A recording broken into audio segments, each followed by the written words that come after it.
Nubia became a second part of Egypt. The 18th dynasty is really a period of time when the Egyptian presence in Nubia expands.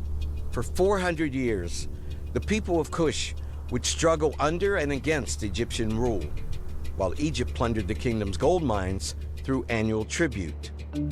Kushite royal tradition survived south of the regions that Egypt ruled. All of Nubia is incorporated into Egypt more fully than ever before. Nubia gets a shadow government that mirrors Pharaonic Egypt. You get a viceroy of Kush, the king's son of Kush, who, like Pharaoh, is in charge of all of Nubia. The Egyptians also brought along their culture and their gods. We know that already in the 18th dynasty, the ancient Egyptians were building temples in Nubia to Egyptian gods, but Egyptian gods that had a local relevance for the Nubians. Amun, god of gods in Egypt for 400 years. 700 years later, the Kushites made this all-powerful deity their own, incorporating him into their pantheon alongside their lion-headed god, Apetamak. The Egyptians built an awe-inspiring temple to Amun at the southernmost tip of their Nubian empire at the holy site of Jebel Barkal. This would also become a sacred place for the Kushites. For the ancient Egyptians and the ancient Kushites, this pinnacle symbolized a serpent that was a protective deity on the crown of the pharaoh that spit fire and poison at the pharaoh's enemies. So this is what gave Jebel Barkal its mystical association that led Egyptians and Kushites to build and rebuild and expand their temples over the centuries. But after 1100 BC, parts of Kush regained their independence. And by 750 BC, Egypt, following invasions by Libyan tribes, was greatly diminished and fragmented.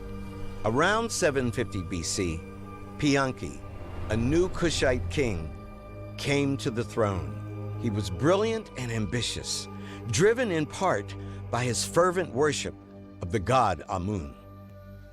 He clearly made Jebel Barkal an important place. He built a palace here. He very significantly expanded the temple, and Barkal was very clearly the center of his symbolic assertion of kingship.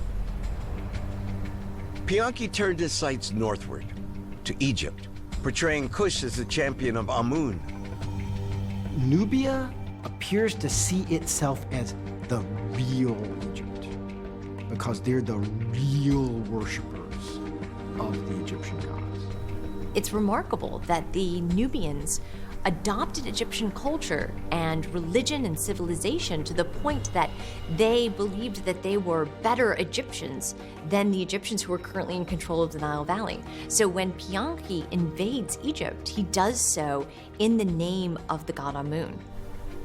Pianki essentially cast his invasion of Egypt as a holy war of the reestablishment of the proper worship of the god Amun. At the head of a powerful army, Pianki set sail north down the Nile, ready to invade the once impregnable empire of Egypt. He ordered his men to purify themselves in the river. "I shall let Egypt," he said, "taste the taste of my fingers."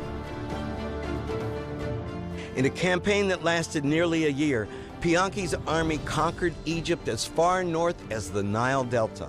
Triumphant, Pianki was crowned pharaoh of Nubia and Egypt, and founder of the 25th dynasty of Egypt's pharaohs.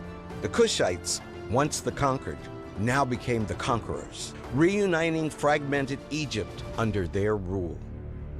We can see the Nubian conquest of Egypt as both a holy war and a strategic expansion to the north, and obviously it was a great prize to rule both Egypt and Nubia. They're ruling over an empire that runs from Meroe down in the south, clear up to the delta, larger than any territory Egypt itself ever ruled over. In some ways, it can be seen as a turning of the tables, that Nubia, who's always the underdog, now has Egypt as the underdog.